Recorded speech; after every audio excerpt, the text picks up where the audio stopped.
Друзья, доброго времени суток.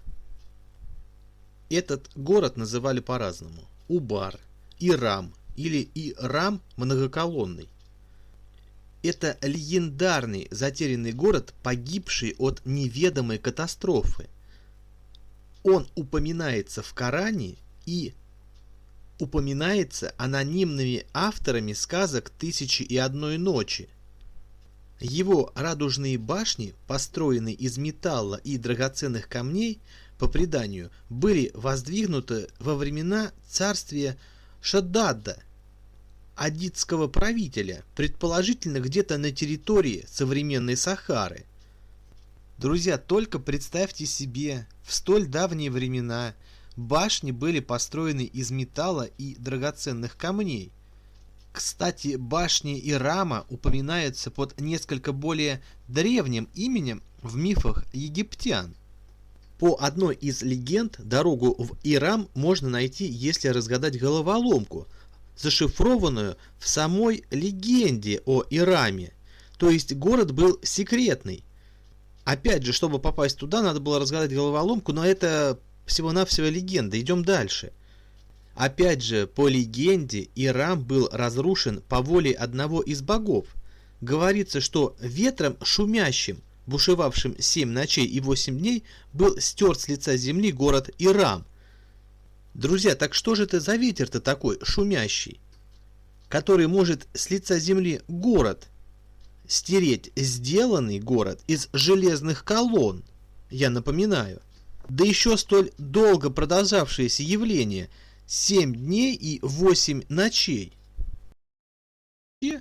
Город Убар всегда считался литературной выдумкой, но в 1990 году археологи из США обнаружили в песках Омана странные развалины многочисленных башен. Открытие это было особо важным для историков, ибо до сих пор его существование вызывало глубокие сомнения, тогда как этот город ясно упоминался в атаях Корана и во многих исторических летописях. Это, друзья, еще раз нам говорит то, что к летописям и всякого рода легендам надо относиться более серьезно, а не списывать это все на выдумку.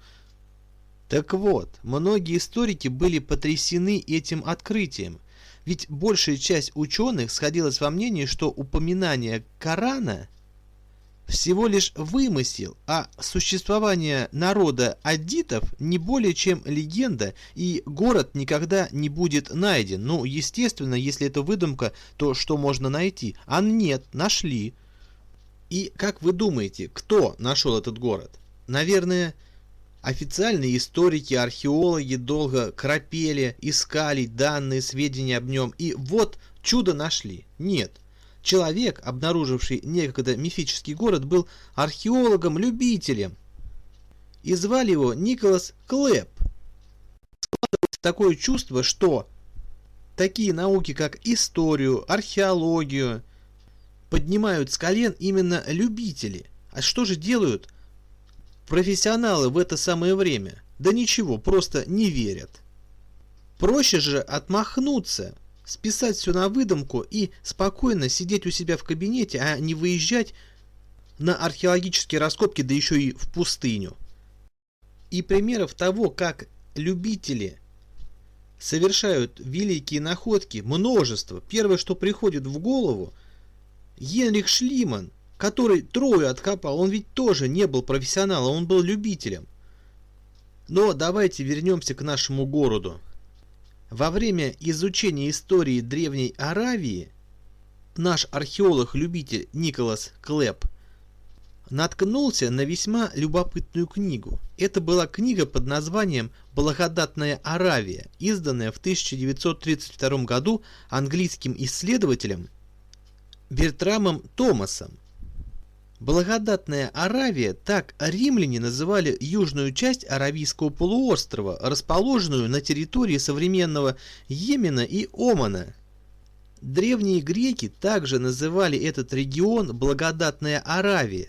Арабские историки Средневековья называли его Благодатный Йемен.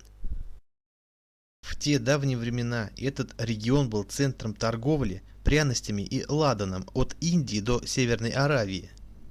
Жители этих мест слыли в те времена самыми удачливыми торговцами и предпринимателями.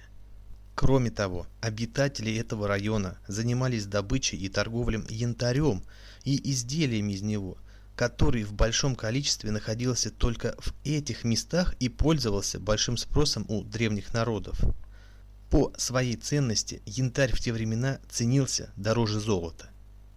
Свое название город Убар получил от бедуинов. Так вот, во время одной из поездок археолога-любителя в этот район бедуины указали ему на старую тропу, находившуюся на территории современного Омана в прибрежном районе, сообщив, что она ведет к очень древнему городу под названием Убар. Так вот, английский исследователь решил прибегнуть к двум методам исследований, чтобы убедиться в обнаружении затерянного древнего города Убар. Сначала он нашел на местности следы дорог, затем обратился в НАСА с просьбой сделать аэрокосмические снимки местности. Снимки из космоса, на которых в песках видны древние караванные пути, показали, что все они сходятся к этому месту. Ну и тут вывод напрашивается сам собой. Значит, это и есть точка, где был легендарный город. Следующий шаг – это изучение всех рукописей и карт, хранявшихся в Калифорнийской библиотеке Хантингтона. Очень скоро он обнаружил карту, составленную в 200 году нашей эры греческим географом Птоломеем. На карте были отчетливо видны дороги, которые пересекались в определенной широкой местности. В центре, причем дороги, указанные на древней карте, в точности совпадали с теми, что были видны на спутниковых снимках НАСА. Там же, где дороги пересекались, сходясь в одной точке, очевидно, некогда и располагался обширный населенный город. Скажу я вам очень любопытный способ исследования. Так вот, во время раскопок в районе предполагаемого Убара были обнаружены изысканные архитектурные сооружения, множество колонн. Все свидетельствовало о существовании здесь некогда высокоразвитой цивилизации. Все в точности, как и упоминалось в аятах Корана. Исследователи говорят, что древний город действительно погиб во время природного катаклизма. Оказывается, что, скорее всего, он был построен над огромной карстовой пустотой, которая однажды провалилась. Но вот только откуда взялась легенда об ветре шумящем, бушевавшем 7 ночей и 8 дней? А как я уже говорил, к легендам надо прислушиваться. Ну а на сегодня, друзья, я с вами прощаюсь. Всем спасибо, всем до свидания.